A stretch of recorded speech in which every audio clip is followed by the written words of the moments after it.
వాతావరణ శాఖ rain alert జారీ చేసింది. రాబోయే 3 రోజుల పాటు తెలుగు రాష్ట్రాల్లో వర్షాలు పడతాయని తెలిపింది. రాబోయే 2 నుంచి 3 రోజుల్లో నైరుతి రుతుపవనాలు ఆగ్నేయ అరేబియా సముద్రంలోని మరికొన్ని ప్రాంతాలు, కొమరేన్ ప్రాంతం, నైరుతి ఆగ్నేయ బంగాళాఖాతం, అండమాన్ సముద్రంలోని మిగిలిన భాగాలతో పాటు తూర్పు మధ్య బంగాళాఖాతంలోని మరికొన్ని ప్రాంతాల్లోకి మరింత ముందుకు సాగడానికి పరిస్థితులు అనుకూలంగా ఉన్నాయని స్పష్టం చేస్తుంది. ఏపీ, తెలంగాణకు సంబంధించి వాతావరణ శాఖ వెదర్ రిపోర్ట్ జారీ చేస్తుంది. నైరుతి రుతుపవనాలు చురుగ్గా కదులుతున్నాయి. దీంతో పాటు ఉపరితల ఆవర్తనం ప్రభావంతో తెలుగు రాష్ట్రాల్లో వర్షాలు కురవనున్నాయి. రాబోయే 3 రోజుల పాటు వర్షాలు పడనున్నాయని వాతావరణ శాఖ అంచనా వేసింది.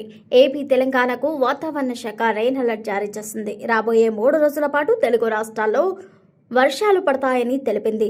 రాబోయే 2 నుంచి 3 రోజులలో నైరుతి రుతుపవనాలు ఆగ్నేయ అరేబియా సముద్రంలోని మరికొన్ని ప్రాంతాలు, కొమరేన్ ప్రాంతం, నైరుతి ఆగ్నేయ బంగాళాఖాతం, అండమాన్ సముద్రంలోని మిగిలిన భాగాలలో పాటు తూర్పు మధ్య బంగాళాఖాతంలోని మరికొన్ని ప్రాంతాల్లోకి మరింత ముందుకు సాగడానికి పరిస్థితులు అనుకూలంగా ఉన్నాయని స్పష్టం చేసింది.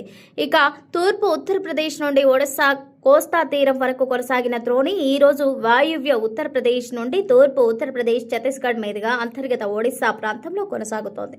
సగటు సముద్ర మట్టం నుంచి 1.5 కిలోమీటర్ల ఎత్తులో కొనసాగుతోంది. ఇక మధ్య బంగాళాఖాతం, నైరుతి బంగాళాఖాతం మీదుగా తమిళనాడు వరకు కొనసాగిన ద్రోణి ఈ రోజు బలహీనపడింది. వీటి ప్రభావంతో ఈ రోజు, రేపు తెలుగు రాష్ట్రాల్లోని కొన్ని జిల్లాల్లో తేలికపాటి నుండి మోస్తారు వర్షాలు అక్కడక్కడా కురిసే అవకాశం ఉంది.